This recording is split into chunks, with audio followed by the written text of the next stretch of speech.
You are watching the number one podcast in the whole entire youth wrestling community, and I'm one of your hosts, Juanzo. And I'm your other host, Jean Paul Leek.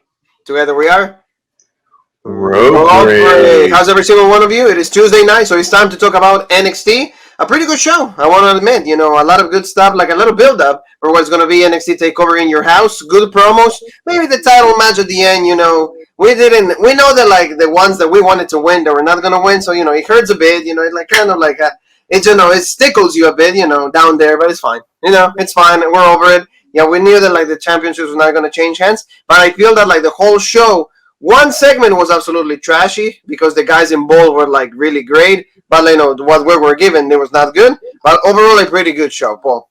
Yeah, overall, I thought this was a really good episode of NXT. Some minor nitpicks, but, you know, it's a nitpick I have across all of modern wrestling. You know, too many interferences and stuff and certain things and segments and stuff.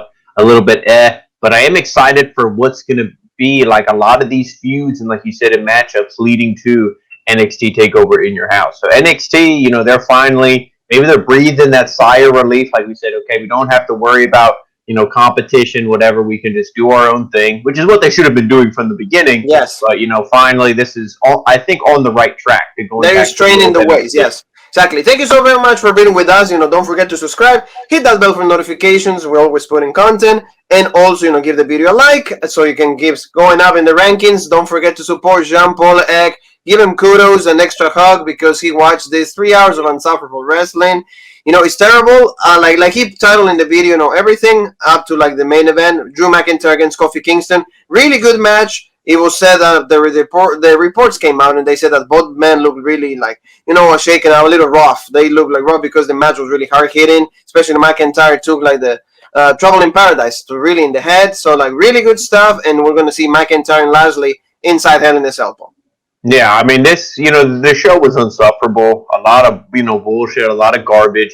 But that main event match was really good. But like I said in the title, a great main event can't save, you know, an awful show that precedes it. So, you know, go check out the full review, hear all my thoughts on really awful wrestling Raw. Exactly. You know, like, also don't forget that AEW Double or Nothing. We have a whole review right there also. You know, we were live. An hour of just, like, everything that happened there, you know, all of AEW, but it's time to talk about NXT, Paul. The show started out with, like, the match that, like because we didn't know what was going to happen, you know, we were thinking this should have been the main event, but, like, now that, like, we know where everything ended up being, then we understand why, like, it was, like, the first match of the night, and that was, like, the triple threat match to become number one contender for the NXT Championship, and that was Johnny Gargano, Kyle O'Reilly, and Pete Dunne. You know, like, we have the tag titles for later, and also Kushida's open challenge, because every champion in the professional wrestling world does an open challenge nowadays. Anybody can challenge, you know. That's how they do it. So tell me a little bit about this triple threat. Pretty good, though. I really enjoyed it. Oh, yeah. This triple threat match was great. I love the interactions in this, like the way you had, like, Gargano. He was on the outside. He was going to do the, you know, the, what does he call it, the final beat or final whatever. Beat. Yeah, and then you had, like, Pete Dunne caught him and countered that. And, you know, they were just countering each other's moves, like he was going to hit that on O'Reilly, and Pete Dunne countered. And then he had him in the Gargano escape, and Pete Dunne snapped the fingers. And then O'Reilly came off the top after he hit the bitter end and was going to pin Gargano. Just like everything, you know, they weren't really waiting around for, like, oh, I need this guy to hit me. Everything flowed really smoothly. All these guys are great. They're all pros, and they all have really good chemistry together. Yeah, yes. You know, that was legit. And, you know, this whole match was really good. And as I'm watching it, I'm thinking, man, it's probably either going to be Pete Dunne or Kyle O'Reilly. Like, no offense to Gargano, but, you know, I think, okay, main event match at a TakeOver, you know, who's it going to be? Pete Dunne is such a star. O'Reilly's a really hot baby face, so really pushing him. It's like, you know, it's got to be one of these guys. This reminded me of, I think it was Shane Douglas, Sabu, and Terry Funk when they all had, like, holds on each other. Yeah. You know, whatever. You know, so that kind of reminded me of that. So that was legit. And, you know, match was going really good, and I was getting into it, getting excited. Like, we were thinking, why isn't this the main event? This is so good. And then who comes out? Then, you know, we get to see Adam Cole, baby. You know, he heads there, and then he starts causing, like, more chaos. He takes care of all three men. You know, like, he did, like, His like finisher, like what is it called, Paul? Like, He did the last shot to the last O'Reilly, shot. There you go. I was and going I to say the love final shot, but like very yeah close. Like the he did that big on like Kyle O'Reilly. He took care of like Pete Dunne. He took care of like also Gargano. Like he started causing chaos. Really good stuff. Then you see William Regal going. So like, every time that Adam Cole like wants to like do something, William Regal is right behind him. So they call him out. It's like the match, of course, is a no DQ. We don't know what's gonna happen, with this. And then Adam Cole faces Regal. He does another super kick on Kyle O'Reilly. So really good way to open the show though, because it was intriguing and at the same time, like you said, it made sense. Because this interference actually makes sense. Where every single other one, like you said, is just for the sake of it. Yeah, because we saw a few weeks ago. Adam Cole said, "I'm the main event. I'm the guy, and whenever I want to be back in the title picture, I'll be back in it." And I guess he wanted to be back in the title picture right now. And like we said, he's not a jobber. He's not a loser coming out causing interference, whatever. He's not the Dark Order. He's not Ethan Page. You know what I mean? He's not somebody who it's like, screw you. This is the main event guy. This is the top star. I don't care, Karrion Kross, Finn Balor. I'm sorry. This is the top star of NXT, Adam Cole. He came out. He's a heel. He doesn't care. And, this was good because it's this long-running story of now he almost acts like he's bigger than NXT. Oh, like yeah, NXT yeah. needs him versus he needs NXT. Exactly. So this was good. Probably, the best champion of NXT of all time. I would say, like, the run was really good. He faced absolutely everybody and still kept the championship all the way up to Keith Lee and all of that, and that's how it ended. And now, where's Keith Lee? We still don't know where it is at. He's probably hanging out with Walter because neither one of them are found. But, like, as the show it keeps going on, it was like to your face, like, segment to segment, like, we didn't stop. We get to see Ember Moon. Ember Moon, like, comes out and she's like, hey, I need to talk to you. Raquel Gonzalez, come out. I'm going to hold the show hostage. If you don't come out, let's go. She comes out. They start brawling. William Regal is still right there. It's like he goes from one chaotic situation to another one. Then we got to see Dakota Kai attacks Ember Moon from the back. So we get to see a little bit of the, like, how this is going to play out right now. And then you see, like, Dakota takes out of Ember Moon. So you see, like, where this is going, like, because we didn't have a number one contender for the women's. So we're going to see maybe at the end, Ember Moon challenges Raquel Gonzalez. So this was still good for me. Yeah, Dakota Kai still plays that factor that is still in the mix. But yet, at some point, they're going to have that match between the two, Raquel and Dakota. Yeah, and I like this, because the story's there. Ember says, you took out Shotzi. I don't have my tag partner. I know how you guys work. You're bullshit, whatever. I think she'll have a match with Dakota Kai maybe next week, something like that. Yeah, and then it'll be her. And then it'll be her versus Raquel at the pay-per-view, which will be a good match because you have the story. It's just like, hey, she was a NXT Women's Champion. She might be a two-time Women's Champion. You sell that story, and it'll be also another good because I think the champ will retain. It'll be a good, match, a good championship. It was a good championship match. The main important point, Paul, is like finally to get Ember Moon to like something different, right? Yeah, because I've been saying it for the longest time. Her and Shotzi are two singles wrestlers put together in a tag team. So this is where Ember belongs, in the main event for the women's division, in a singles role where she can really shine. Yeah, so like you said, also, like, don't forget, next week we're going to see Ember Moon against Dakota Kai. So this is going to set up for that the match at NXT TakeOver in your house. So this was another good segment. I love Ember Moon. I wish that she would got the theme song back. I don't like the new Rise from the Ashes. No, I want But of course, like NXT and WWE, they always like to take away what I like from the shows. That's fine. But they gave me this instead, right? We got to see Hit the Row. That's Isaiah Swerve Scott and his group. We got to see the Young Bucks right there. I'm sorry, Everrise. Everrise right there. And now they're feuding, like they're gonna start a feud. Isaiah Swerve Scott with also Killian Dane and Dre Maverick. You see, like like the dad is talking to the son right there because he's really short. Probably my height. But, like, it seems like it's going to be a feud right here. Tag team division. At least they have mini feuds for these guys. Maybe this is going to be the pre-show for NXT TakeOver in your house. Yeah, I mean, I'm fine with this because this is going to be something good to get Hit Row over. I think we're going to see Swerve Scott and who's the big bald guy? Frankie J or something, yeah. It'll be those two against Killian Dane and Drake Maverick. That'll be good. Unless they're going to do 4 versus 4 and they'll have the girl in the group beat up one of the Everrise guys. I mean, maybe we'll see that. Yeah, exactly. So, this I'm fine with. You got to get Hit Row over. You made this new group, this new stable, pretty legit theme and everything coming out. So you got to get them over.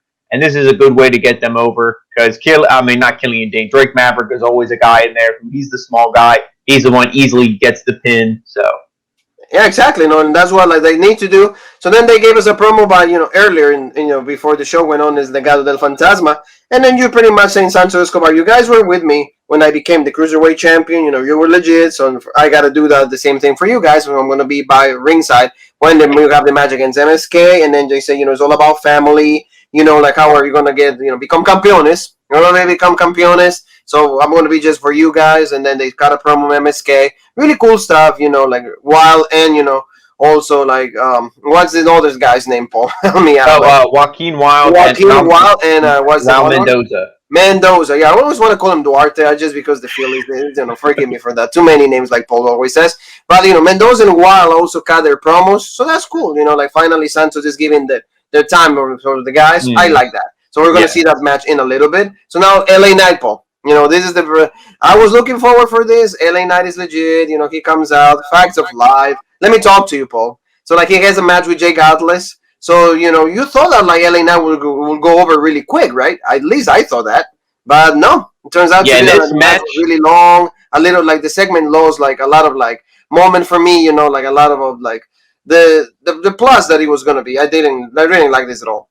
Yeah, I'm sure you felt the same way as I do. When it's like you're watching it and you think, okay, they're gonna have a little bit, maybe 5 minutes. He's gonna win. DiBiase's gonna come out. Maybe applaud him. Whatever. You're gonna further that storyline. And it went to a commercial pretty quick. Okay, comes back. Some more action. DiBiase comes out. He's watching. It goes to another commercial. And like you have here in the picture, Cameron Grimes comes out. All this stuff is going on, and I'm like, this match is going too long.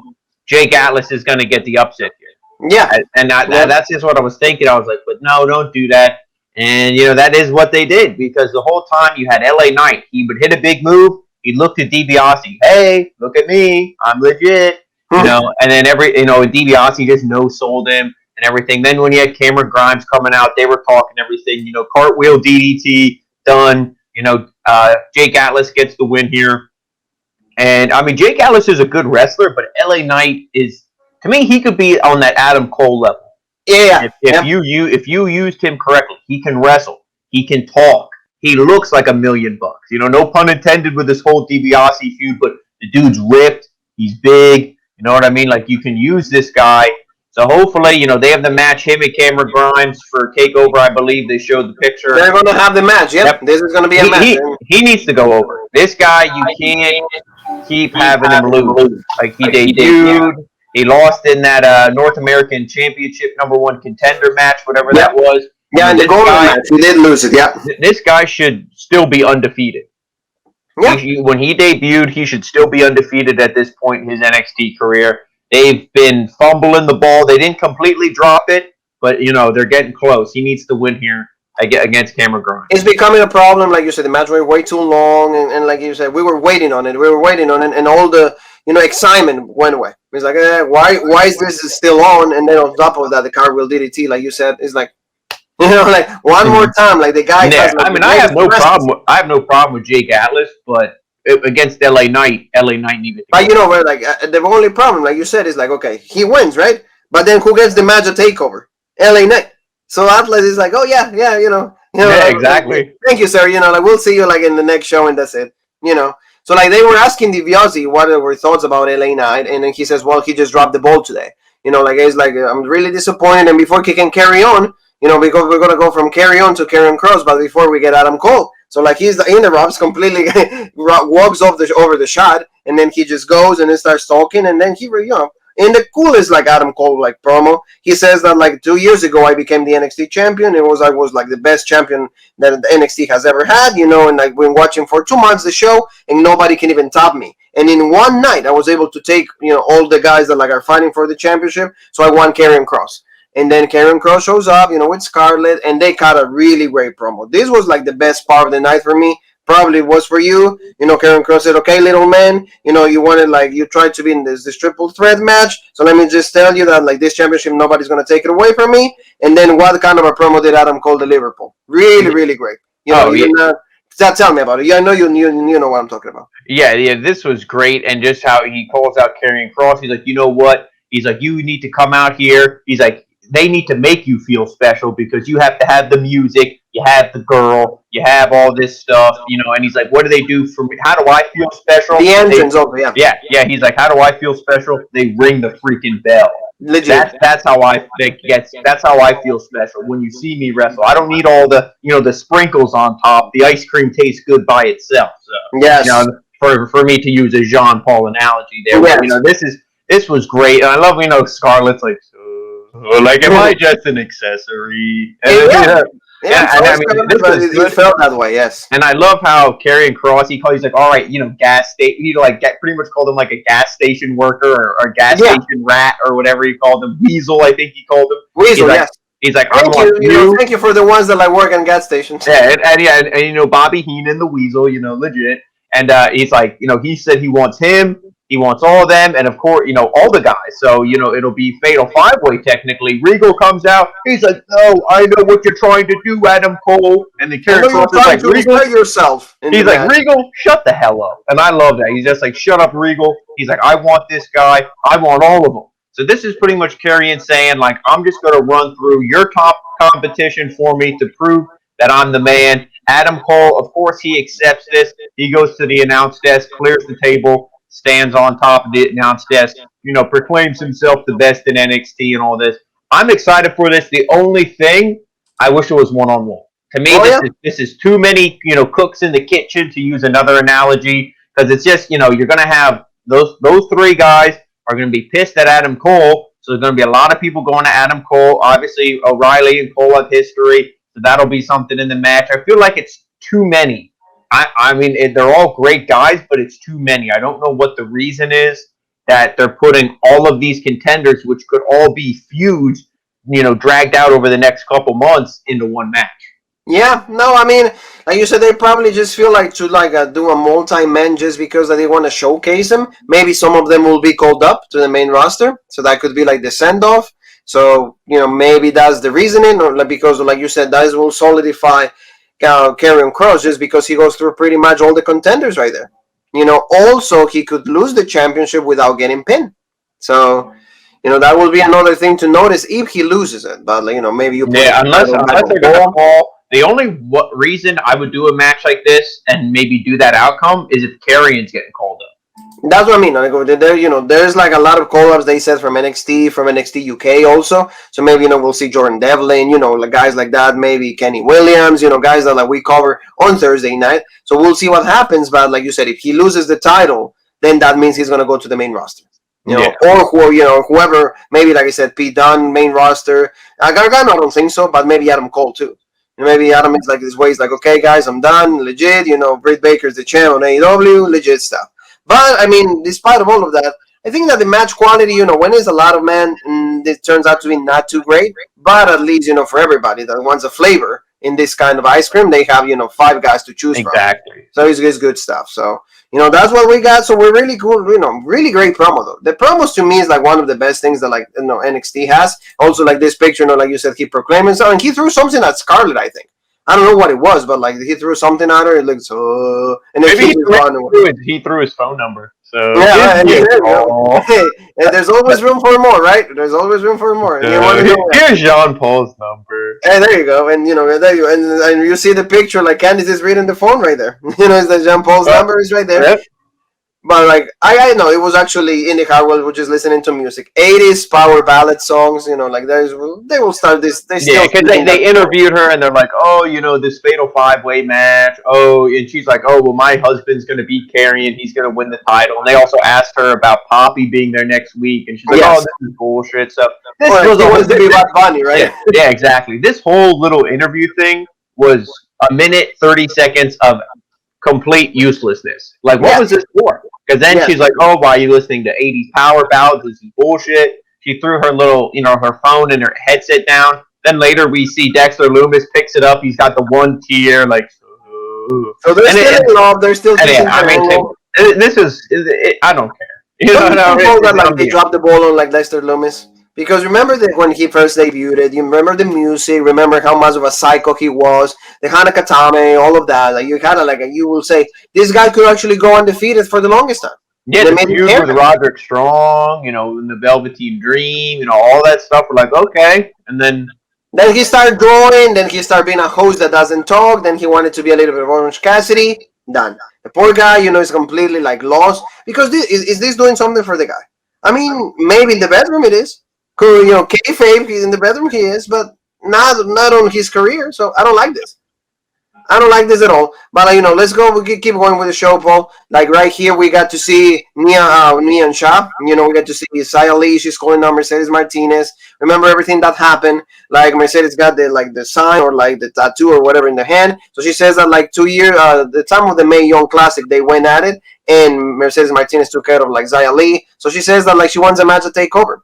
This is a new Xia Li. So pretty cool. At least she's gonna get something. Because like this whole run has been completely like wasted for me. I started out remember the gruesome like training that she has, and now finally she's getting something. Mercedes Martinez is going to be a good stepping stone for her, I believe. Yeah, and then we can just mention it now too. Mercedes Martinez, she cut a promo, pretty much counteracting everything. She's like, "Okay, Chiquita, you want to step up to me? I beat you at the Mae Young Classic. Yeah, I know you're better now, and I know you're stronger. But I know so you're am badass. I." She says badass too. Yeah. Yeah, and she's like, "Yeah, but so am I. I'm gonna come after you. Blah blah blah. I'm gonna win all this stuff." Good promo by Mercedes Martinez, but like you said, I think you got to put Xia Li over because then that can be okay. Raquel beats Ember, and maybe she has Xia Li. Okay, that's another match by then. You should maybe do the Dakota Kai match after that if that's the route you're gonna go. Then after that, maybe she drops it to somebody. I don't know. Yeah. Whoever you build up or Frankie will something. be good. Frankie will be there also. So like we're gonna Yeah. see that. So that was gonna be cool. But at least we're gonna see an NXT takeover also in your houses. We're gonna be versus Martinez against Sally. They didn't give the picture because the two girls are not in that level that they can have pictures pre-made already. So they will do it later. But like you said, now we're going to talk about a little bit about this guy. Christian Casanova is in the Indies, known, but like he changed his name. He's going to be challenging Kushida for the Cruiserweight Championship. And his name now is going to be Carmelo Hayes. So what did you think about this match? I think that like it helped out Kushida and especially helped out Carmelo because like the Cruiserweight division needs new guys. We don't have Santos Escobar anymore. Maybe Isaiah Swerve Scott at some point, but it's not ready yet. But this was good. I feel that like good showing for both men. Yeah, I mean Kushida. Obviously, he retained, and so he won, and he looks good, which was obviously the right winner. But Hayes, I mean, they put on a good match. It wasn't like a squash, like 2-3 minutes. No, he had some near falls in this match. He's a hell of a wrestler. He looks good. I could easily see him being cruiserweight champ. Maybe he even has a feud with Santos. You could do something. Jake Atlas. Even though I guess he's babyface now, even though he was heel a little while ago. So I don't really know, but I mean, this guy's great. Hopefully they find something to do with him, and he doesn't just have this one match and then okay, so now you're back in catering. Oh yeah, you can do whatever with him. But I mean, this was a really good match, though. I did enjoy this. Oh no, it was pretty good, like I said, and you see, like of course, the submission call from Kushida, and then he's tapping, like you said, a lot of people tapping nowadays. But I guess it's fun. We're not going to criticize that too much. Kushida retains. Carmelo Hayes, good showing for him. Now let's talk about Frankie. She had a promo. She said that she's just starting.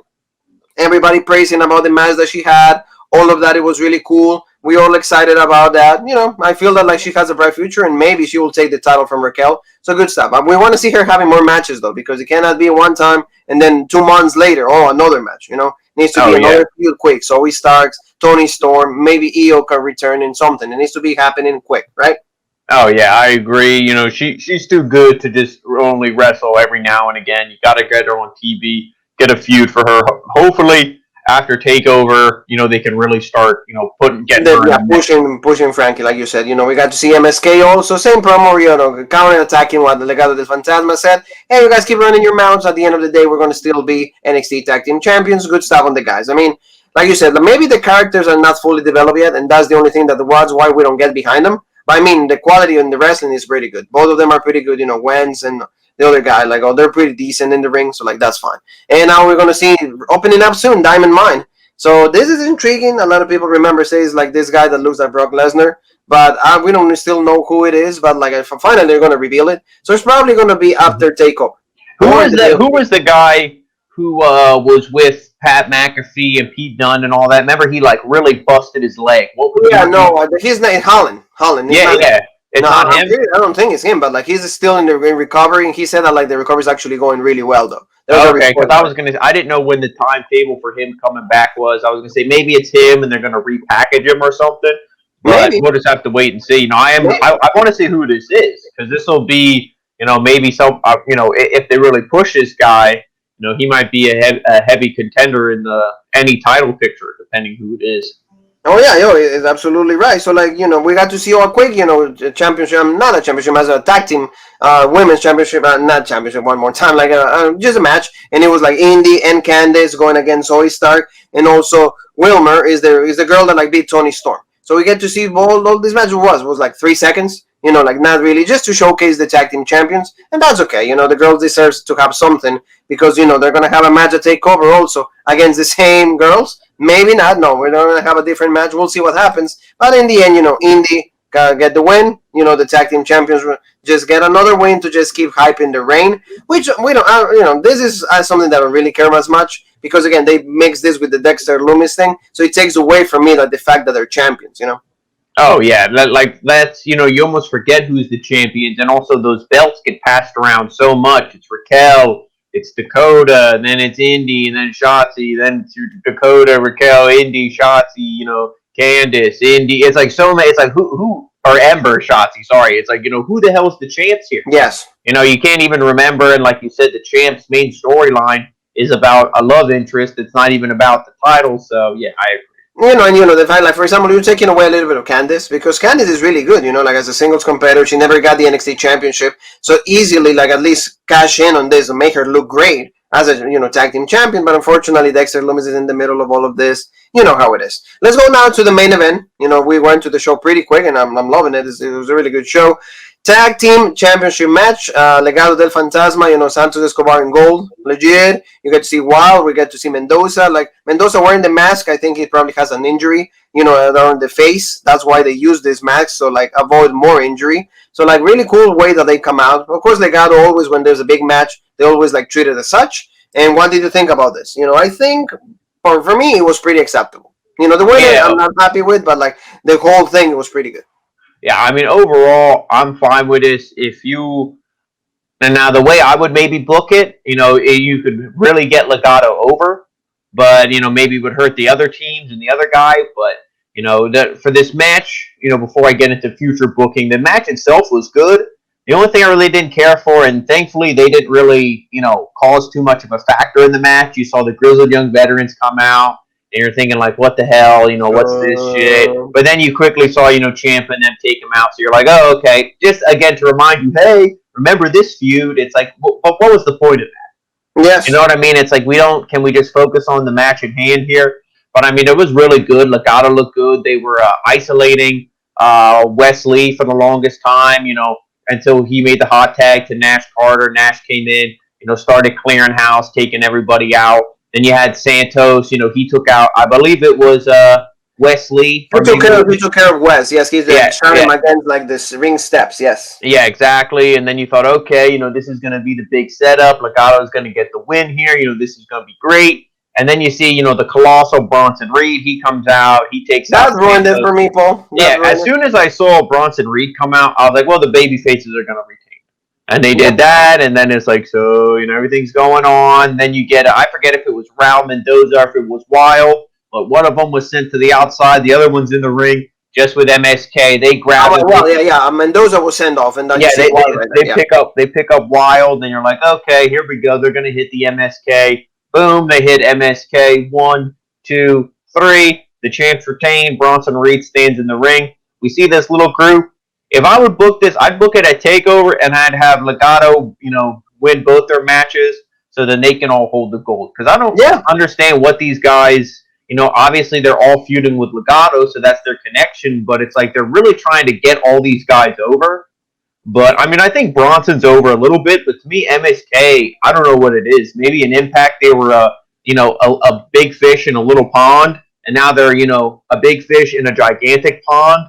I don't really know, but they just don't feel really special to me. Like I said, to me, I think it's like the promo. The promo work is not great. Maybe that's all it is for me. Because, I mean, as a tag team, they do act like tag team. They have the tag team moves. They have the synchrony. They have the chemistry. They have, like, everything is right there. But I think the promo work is not as good. Because they need to go back to the treehouse. They need to go back to the treehouse and And let's do that 70 show. Like the round the table and the roundabout, all of that. I mean, I think it's just that for me. And maybe they became. You know what it is? I think it's like because we wanted the Grill Gym veterans to be like champions that bad, and then they gave us these guys, and it was like so. And then we're still won the Grill Gym veterans because we've been wanting this from a year ago. Remember when like Pete Dunne and Matt Riddle took care of them? So like all of those things, I guess, is adding up. But like I said, I think it's to me the promo work is what really kills it. Remember when they were acting funny and goofy with Beth Phoenix and all of that? Probably is that.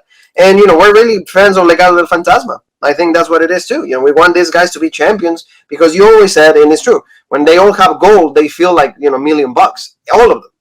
All of them, and that's what Santos wanted. That's what like Mendoza. That's what Wall wanted. So unfortunately, he's gonna have to wait. Maybe like Takeover, you will say, or maybe they're gonna do a multi-tag match. No, they will have Ciampa and Thatcher, the Girls Young Veterans, MSK, and Legado del Fantasma, all of them in one match. So we'll see what happens.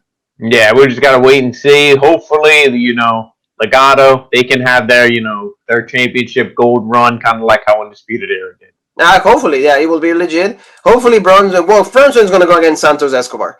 Which, I mean, if he's going to win it, cool. I don't think so because they just put it like the title on him. Maybe LA Knight, like we always said, LA Knight will be a good guy right there to get the title away from him. Maybe a Cameron Grimes, whatever. One of those guys gets it. But we're gonna have to wait and see. But outside of that, a pretty good episode for NXT family. Thank you so very much. Don't forget to subscribe, hit the bell for notifications one more time.